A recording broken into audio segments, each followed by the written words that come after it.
Eu nunca imaginei que aceitaria cuidar da filha de um pastor casado. 3 meses depois, estaria acordando no meio da madrugada com o corpo em chamas pensando nele. Nunca imaginei que olhares furtivos enquanto a esposa dele está na igreja, mãos que se tocam quando ela não vê, silêncio carregados nos momentos em que ficamos sozinhos, se transformariam na coisa mais perigosa e viciante que eu já vivi. E muito menos imaginei que ele sentiria o mesmo. Que por trás daquele casamento aparentemente perfeito, daqueles sermões sobre fidelidade e santidade, existia um homem se despedaçando de desejo por mim da mesma forma devastadora que eu me despedaçava por ele. Isso não é uma história sobre amor puro. É sobre fogo em casa alheia, sobre duas pessoas que sabem exatamente o quanto estão erradas, mas não conseguem parar. É sobre o pastor que prega sobre compromisso no domingo e na segunda-feira me procura com os olhos assim que a esposa sai para o mercado. É sobre a babá que deveria estar focada na criança, mas passa o dia inteiro esperando pelos momentos em que ela está ocupada em outra parte da casa, quando ele e eu ficamos sozinhos por segundos roubados que valem mais do que horas inteiras de qualquer outra coisa. Como você explica para o mundo que se apaixonou pelo homem errado no contexto mais impossível que existe? Que o pastor que todos admiram, que tem uma esposa dedicada servindo ao lado dele, também é o mesmo que te olha quando ela não está vendo com uma fome que nada tem de santo. Que sussurra coisas que jamais deveria dizer. Que roça em você de propósito disfarçando de acidente. Que treme quando vocês ficam sozinhos mesmo que seja por 10 segundos. E como você admite que retribui cada olhar, cada aproximação criminosa, cada toque proibido, sabendo que existe uma mulher nessa equação. Uma mulher que confia em você para cuidar da filha dela enquanto você destrói o casamento dela por dentro. O pior de tudo não é a culpa. O pior é saber que ele sente também. É perceber que aquele casamento está vazio há muito tempo, que ela é dedicada, mas distante, presente, mas ausente, esposa no papel, mas não na essência. É ver nos olhos dele o mesmo tormento que corrói você. É flagrar o desespero de um homem preso numa vida que não preenche mais, mas que não pode abandonar sem destruir tudo. A reputação, a igreja, a filha, a fé que milhares de pessoas depositam nele. E pior ainda perceber que você se tornou o escape dele, o respiro secreto, a única coisa real em meio a tanta representação. E que isso não te faz sentir especial, te faz sentir cúmplice de uma tragédia anunciada. No começo era só um trabalho. Cuidar da filha de um casal de pastores, uma menina de 5 anos doce e carente de atenção. A mãe vivia ocupada com ministérios, reuniões de mulheres, organizando eventos da igreja, sempre presente na congregação, sempre ausente em casa. E ele ficava dividido entre ser líder espiritual de centenas de pessoas, ser pai de uma criança que só queria brincar.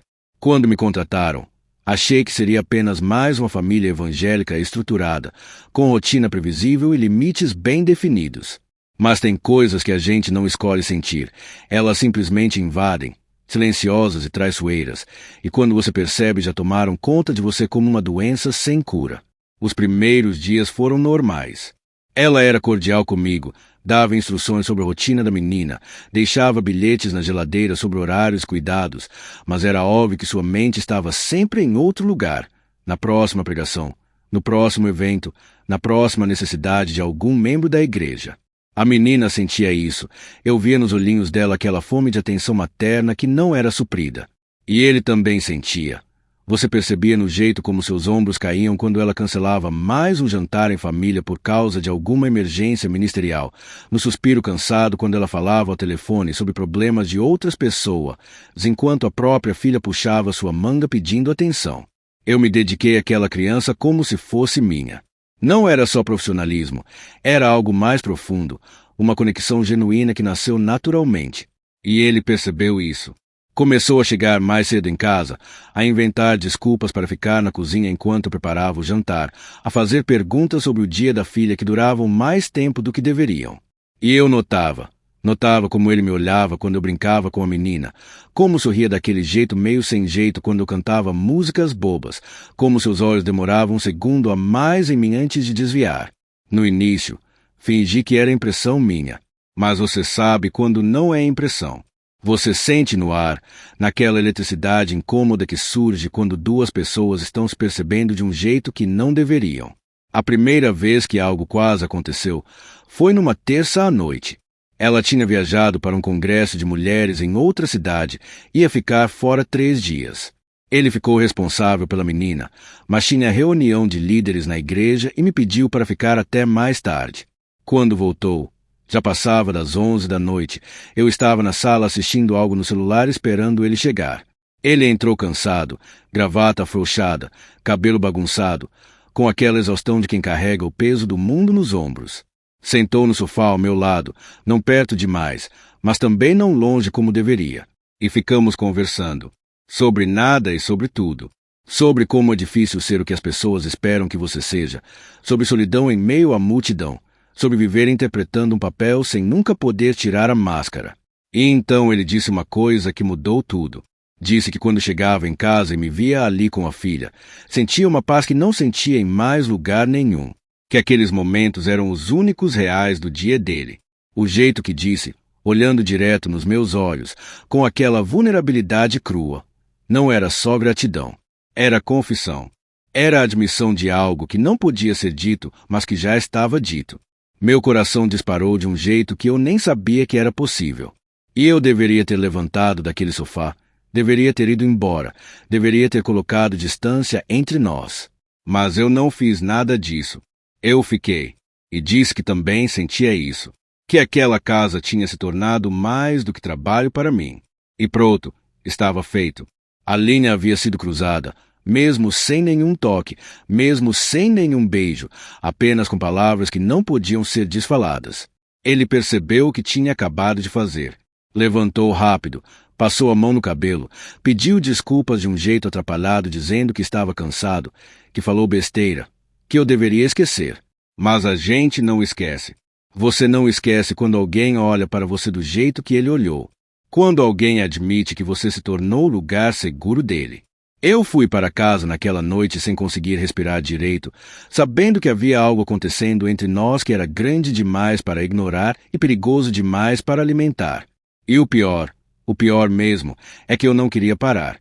Eu queria mais aquilo, mais aqueles olhares, mais aquelas conversas, mais aquela conexão proibida que me fazia sentir viva de um jeito que eu nunca tinha sentido antes. Os dias seguintes foram uma tortura silenciosa. Ele evitava ficar sozinho comigo, mas quando ela saía e ficávamos só ele e a menina, dava para sentir a tensão cortando o ar. Nossos olhares se encontravam por cima da cabeça da criança e desviavam rápido, culpados, desesperados. Eu deixava o jantar pronto e tentava ir embora logo, mas ele sempre arrumava uma desculpa para eu ficar mais alguns minutos. E nesses minutos roubados, com a menina distraída na sala, nós ficávamos na cozinha conversando baixo demais, perto demais, criando uma intimidade que não deveria existir. Uma vez, ao pegar um prato que eu estendia, seus dedos roçaram nos meus e ficaram ali por 3 segundos a mais do que o acidental. 3 segundos que pareceram uma eternidade. 3 segundos onde nenhum de nós se moveu, apenas sentindo aquele choque elétrico percorrer cada célula do corpo. E ela continuava vivendo sua rotina de esposa ocupada e distante. Chegava tarde, saía cedo, vivia pregando sobre família, mas mal via a própria filha. E eu sei que não é justo culpá-la. Ela estava dedicada ao chamado dela, ao ministério, à obra. Mas tem momentos que você olha para um casamento e percebe que ele existe só no papel, que virou uma sociedade religiosa ao invés de uma união de verdade. E é nesse vazio, nessa ausência, que coisas perigosas começam a crescer. Eu não queria ser a outra. Nunca quis isso. Mas quando você se apaixona pelo homem errado, a culpa não apaga o sentimento. Ela só torna tudo mais doloroso, mais destrutivo, mais impossível de segurar. Me diz uma coisa, você já se viu presa numa situação onde sabe exatamente o quanto está errada, mas não consegue se afastar? Já sentiu essa atração devastadora por alguém que não pode ter, que não deveria nem olhar, mas que olha para você do mesmo jeito desesperado?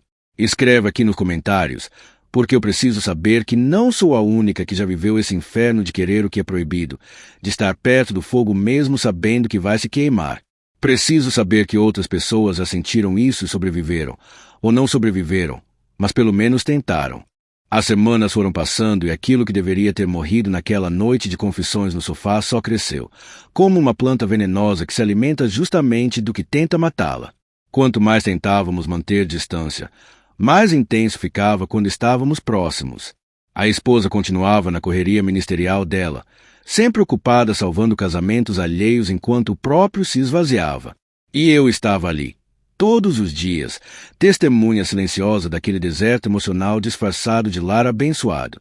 Via como ela mal olhava para ele quando chegava, como suas conversas eram apenas logística. Quem buscava a menina? Que hora seria o culto? Se ele tinha preparado a pregação. Nada de intimidade, nada de conexão, nada que lembrasse remotamente um casal que um dia se amou. E ele começou a se abrir comigo de formas que me assustavam.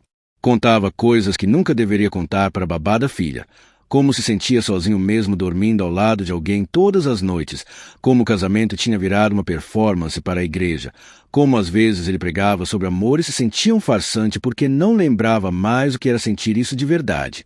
E eu ouvia, porque no fundo eu queria ouvir, queria ser a pessoa em quem ele confiava, queria acreditar que aquilo nos tornava especiais um para o outro. Mas cada confissão era uma corda a mais nos amarrando numa teia da qual não haveria escape sem estrago. Teve uma quinta-feira que mudou tudo de patamar. A esposa tinha saído para mais uma reunião de obreiras. A menina tinha dormido cedo porque estava cansada da escola, e eu deveria ter ido embora. Mas ele me pediu para ficar, disse que precisava conversar, que estava sufocando. Ficamos na varanda dos fundos, longe de janelas, longe de olhares, apenas nós dois e a noite fechada. E ele desabou. Não com lágrimas, mas com aquela honestidade brutal de quem não aguenta mais carregar tudo sozinho. Disse que o casamento estava morto há anos, que eles só continuavam juntos pela igreja, pela imagem, pela filha. Que ele acordava todo dia e rezava pedindo força para continuar fingindo.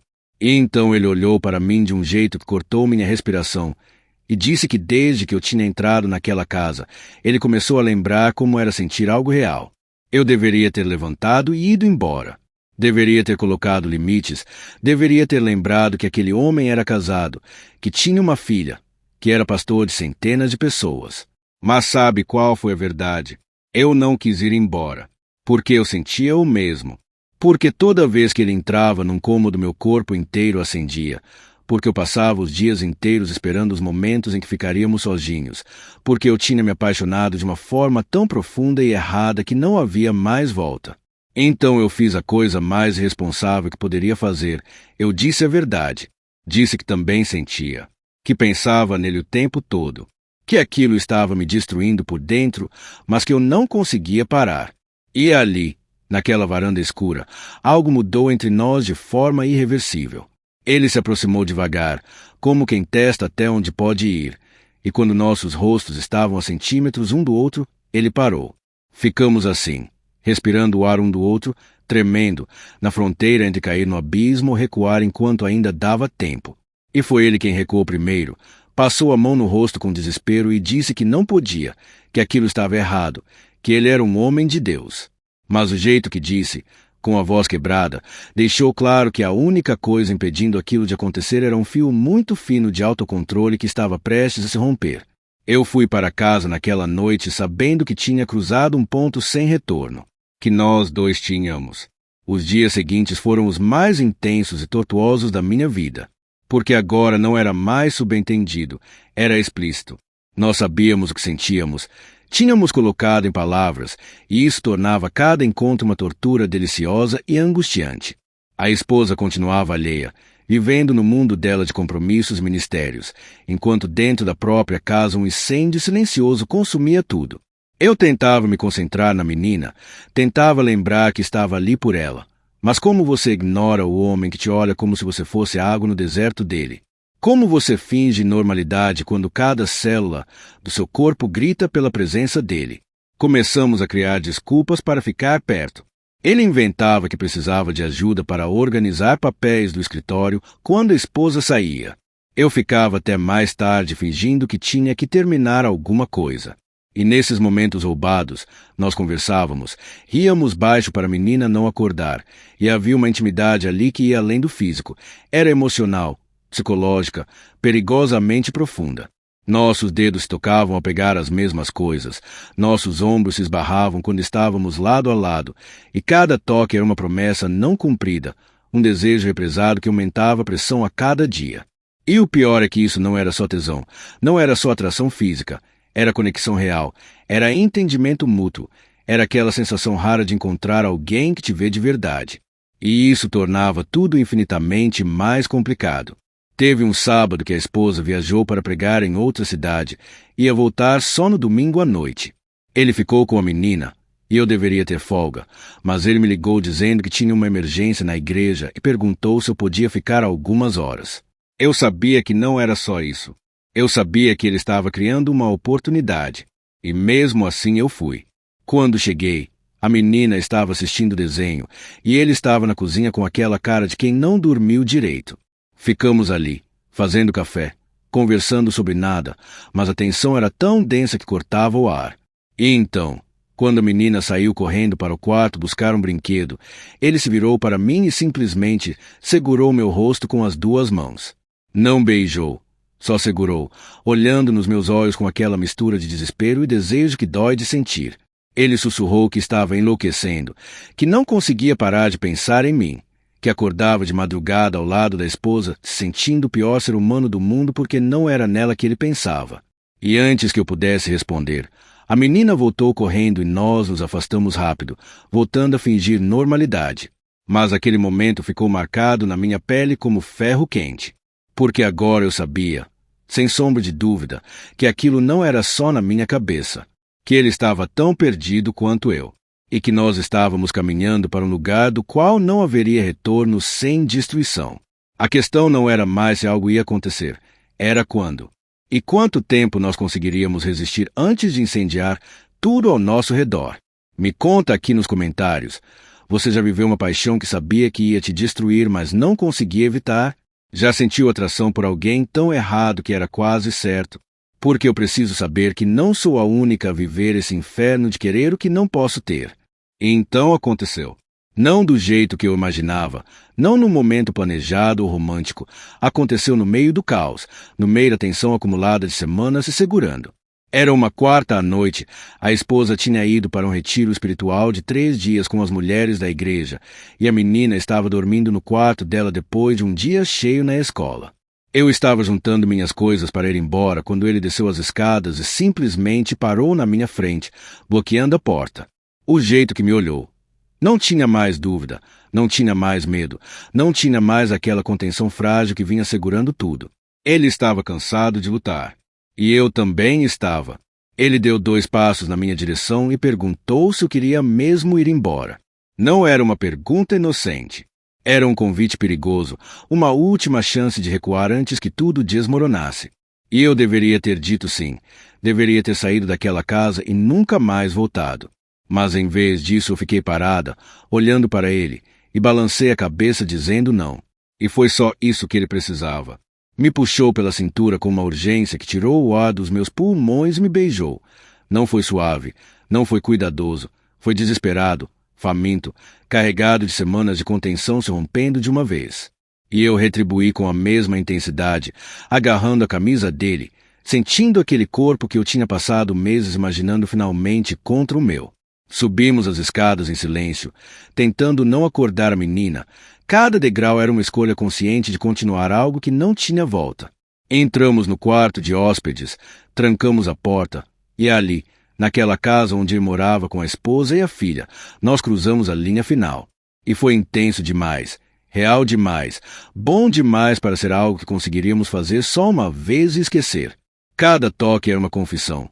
Cada beijo era uma sentença, cada segundo ali juntos era a construção de uma ligação que ia muito além do físico.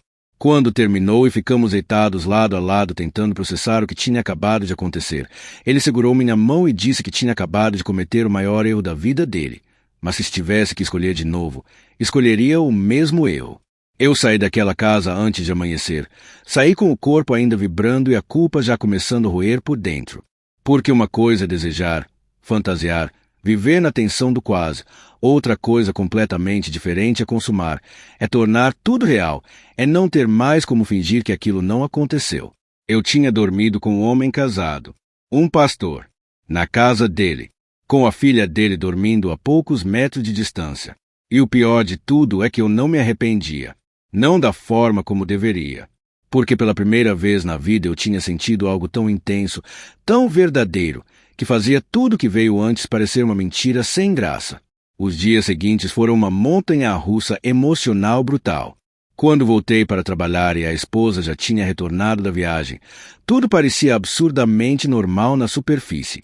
Ela continuava ocupada, distraída, vivendo na rotina dela sem desconfiar de nada.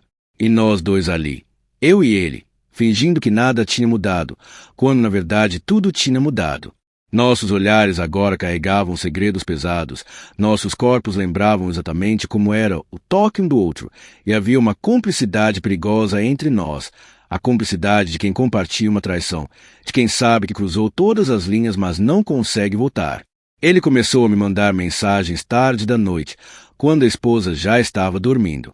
Mensagens que diziam que ele não conseguia parar de pensar em mim, que aquela noite tinha sido real demais, que ele não sabia mais como continuar fingindo normalidade.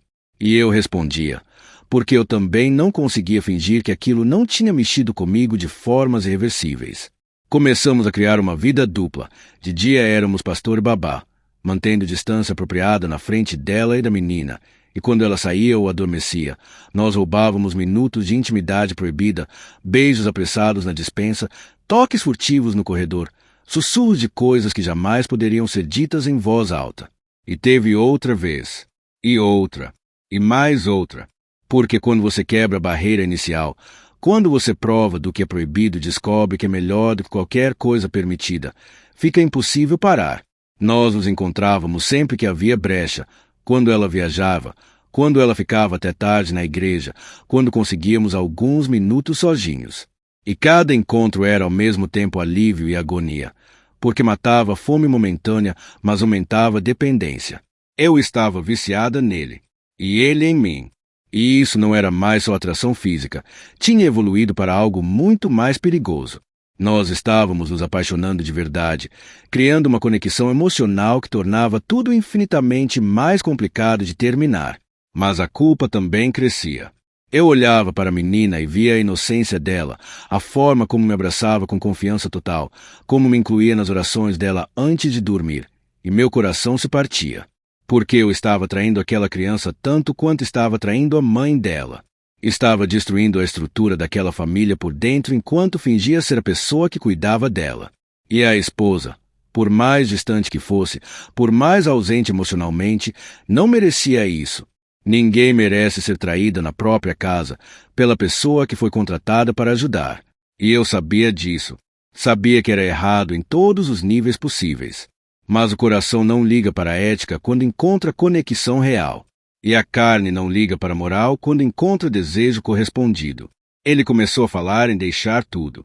Dizia que ia conversar com ela, que ia ser honesto, que não conseguia mais viver aquela farsa de casamento só para manter aparências para a igreja. E eu ficava dividida. Uma parte de mim queria isso desesperadamente. Queria que ele escolhesse a mim, que nós pudéssemos viver aquilo abertamente.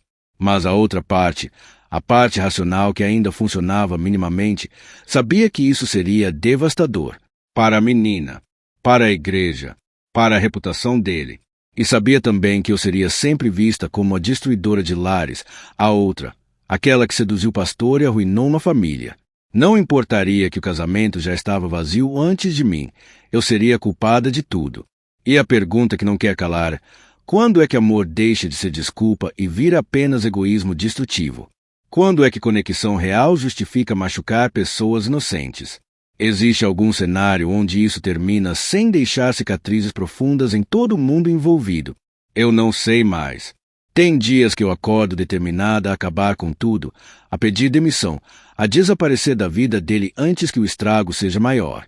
E tem dias que eu acordo e a primeira coisa que penso é em quando vou vê-lo de novo, quando vamos roubar mais alguns minutos daquela intimidade viciante que me faz sentir mais viva do que qualquer coisa certa já me fez sentir. Você já viveu isso? Já se viu no meio de uma situação tão errada que se tornou impossível de sair? Comenta aqui. Me ajuda a entender se o que eu sinto é amor verdadeiro ou apenas adrenalina de fazer o que é proibido. As coisas começaram a ficar insustentáveis quando a esposa começou a perceber mudanças nele. Não que ela desconfiasse de mim especificamente, mas ela notou que ele estava diferente, mais distante, mais ausente emocionalmente do que o normal. Teve uma noite que ouvi ela perguntando se estava tudo bem, se ele estava passando por alguma crise de fé. se precisava de ajuda. E ele respondeu com meias verdades. Disse que estava cansado, que o ministério estava pesado, que precisava de tempo. Eu estava na cozinha fingindo lavar louça enquanto ouvia aquela conversa, e meu coração batia tão forte que eu tinha certeza de que ela conseguiria ouvir da sala. Porque eu sabia a verdade. Eu era a crise dele. Eu era o peso que ele carregava. Eu era o segredo que estava corroendo ele por dentro. E então ela fez algo que mudou tudo. Ela decidiu que precisavam reconectar o casamento. Começou a cancelar compromissos para ficar mais em casa, a preparar jantares especiais, a tentar criar momentos de intimidade com ele. E eu tinha que assistir tudo aquilo de camarote, tinha que vê-la tentando salvar o casamento enquanto eu era a razão pela qual ele estava se afogando. O pior era ver o desconforto no rosto dele, a forma como ele forçava sorrisos, como inventava desculpas para evitar ficar sozinho com ela. E eu me sentia destruída, porque sabia que ele só fazia isso por mim, porque o coração dele já não estava mais disponível para ela. Mas ao mesmo tempo me sentia culpada de uma forma esmagadora, porque aquela mulher estava lutando por algo que eu tinha roubado dela sem ela nem saber. Teve um dia que ela me chamou para conversar. Meu sangue gelou. Pensei que tinha descoberto tudo, que alguém tinha visto alguma coisa, que o mundo ia desabar ali. Mas não. Ela só queria me agradecer. Disse que desde que eu tinha entrado na vida deles, a filha estava mais feliz, mais equilibrada, e que isso tinha tirado um peso enorme das costas dela e do marido. Disse que eu era uma bênção, que Deus tinha me colocado ali no momento certo. E cada palavra era uma lâmina afiada cortando minha consciência, porque enquanto ela me chamava de bênção, eu estava dormindo com o marido dela. Estava sendo a pior coisa que poderia ter acontecido para aquela família. Eu sorri, agradeci, disse que era um prazer cuidar da menina, e por dentro eu estava desmoronando de culpa. Depois daquela conversa, eu e ele tivemos a pior briga que já tivemos. Eu disse que não conseguia mais, que aquilo estava me destruindo, que a culpa estava me comendo viva. Disse que ele precisava escolher. Ou terminava de vez comigo e tentava de verdade consertar o casamento dele, ou tinha coragem de ser honesto com ela e assumir as consequências. Não dava mais para viver naquele limbo, naquela mentira cotidiana que estava envenenando todo mundo. E ele ficou desesperado. Disse que não conseguia me perder, que eu era a única coisa real na vida dele, mas que também não sabia como fazer aquilo sem destruir a filha, sem explodir a igreja, sem perder tudo que construiu. E nós ficamos ali, os dois chorando escondidos no escritório dele enquanto a esposa estava na igreja e a menina na escola, dois adultos completamente perdidos numa situação que eles mesmos criaram. Eu dei um ultimato. Disse que precisava de uma resposta em 2 semanas. Ou ele tomava uma decisão, ou eu sairia daquela casa e nunca mais voltaria. Porque eu não conseguia mais ser cúmplice daquela farsa. Não conseguia mais olhar nos olhos daquela criança sabendo o que eu estava fazendo com a família dela.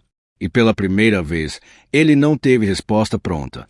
Apenas assentiu, com aquela cara de quem acabou de ser colocado contra a parede e não sabe para que lado pular.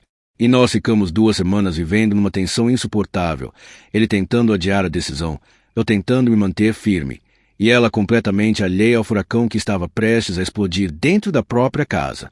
E aí aconteceu o que eu mais temia. A menina começou a fazer perguntas. Perguntou por que o pai estava tão triste, porque a mãe estava tentando tanto fazer ele sorrir e não conseguia, porque eu e ele não conversávamos mais do jeito que conversávamos antes. Crianças percebem tudo, elas sentem as mudanças no ar, a tensão invisível, o peso emocional mesmo quando não entendem a razão. E ouvir aquela criança inocente tentando decifrar o caos que nós adultos tínhamos criado foi o tapa de realidade que eu precisava. Porque no final das contas, quem ia pagar o preço mais alto de tudo aquilo era ela.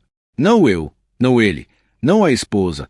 Era aquela menina de 5 anos que só queria uma família feliz e estava prestes a ver tudo desmoronar sem entender o porquê.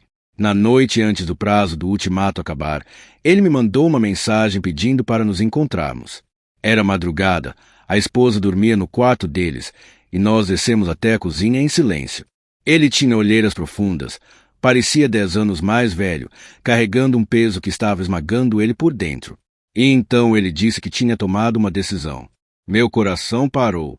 Eu esperei. E ele falou que não conseguia fazer aquilo, não conseguia destruir a filha, não conseguia explodir a igreja, não conseguia jogar fora anos de ministério e reputação. mas que também não conseguia me perder, que precisava de mais tempo, que precisava encontrar o jeito certo de fazer aquilo sem causar tanto estrago. E eu entendi o que aquilo realmente significava. Ele estava escolhendo não escolher. Estava escolhendo a covardia disfarçada de sabedoria. E ali eu tive que tomar a decisão que ele não teve coragem de tomar. Eu disse que estava saindo. Que não era mais ultimato, era fato consumado. Que eu não ia mais ser a amante secreta, o escape emocional, a mulher escondida nos bastidores da vida dele. Que ele podia ficar no casamento vazio dele, podia continuar pregando sobre verdade enquanto vivia uma mentira, mas que eu não ia mais fazer parte daquilo. E ele implorou, literalmente implorou, para eu não ir. Disse que me amava, que ia resolver tudo, que só precisava de mais um pouco de tempo. Mas eu já tinha ouvido aquilo antes. E tempo não muda covardes em corajosos. Tempo só adia o inevitável e aumenta o estrago. Dei minha carta de demissão no dia seguinte. Inventei uma desculpa qualquer sobre ter conseguido outra oportunidade em outra cidade. A esposa ficou triste, disse que ia sentir minha falta, que a menina ia ficar arrasada. E a menina, Deus, despedir daquela criança foi a coisa mais dolorosa que já fiz. Ela chorou, me abraçou com aquela força desesperada de quem sente que está perdendo alguém importante, me fez prometer que ia visitá-la. E eu prometi sabendo que era mentira, sabendo que nunca mais ia voltar àquela casa, sabendo que estava cortando um vínculo que tinha se tornado real demais. Porque às vezes amar alguém significa saber a hora de ir embora, mesmo quando cada célula do seu corpo grita para ficar. Me diz nos comentários, você já teve que escolher entre o que queria e o que era certo. Já precisou ser mais forte que o próprio coração? Porque eu precisei. E foi a coisa mais difícil que já fiz na vida. Faz 3 meses que saí daquela casa. 3 meses desde que olhei para trás pela última vez e vi ele parado na varanda, com aquela expressão de quem acabou de perder algo que nunca mais vai encontrar. E sabe o que é mais estranho? Eu não me arrependo. Não do jeito que as pessoas esperam que eu me arrependa. Porque aquilo foi real. Talvez errado em todos os sentidos possíveis. Talvez destrutivo e egoísta. Mas foi a coisa mais verdadeira que já vivi. E tem algo sobre sentir de verdade, mesmo que seja sentir errado, que muda você para sempre.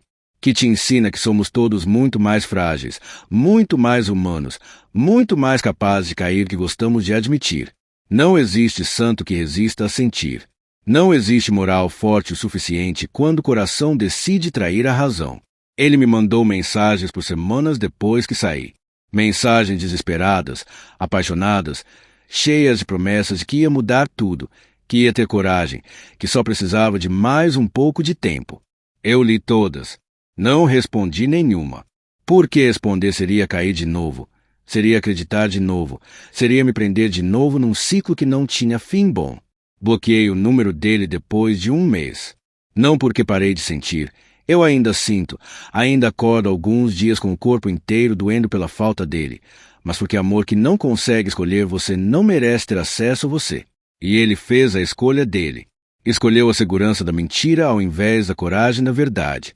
E eu tive que escolher a minha dignidade ao invés da migalha de afeto que ele conseguia oferecer nas sobras da vida dele. A menina eu penso todos os dias. Me pergunto se ela se lembra de mim. Se pergunta por que eu fui embora tão de repente. Se entende que às vezes adultos fazem coisas que nem eles mesmos conseguem explicar. Espero que ela cresça forte, que encontre pessoas que a amem de forma saudável, que não precise carregar as cicatrizes dos erros que os adultos ao redor dela cometeram.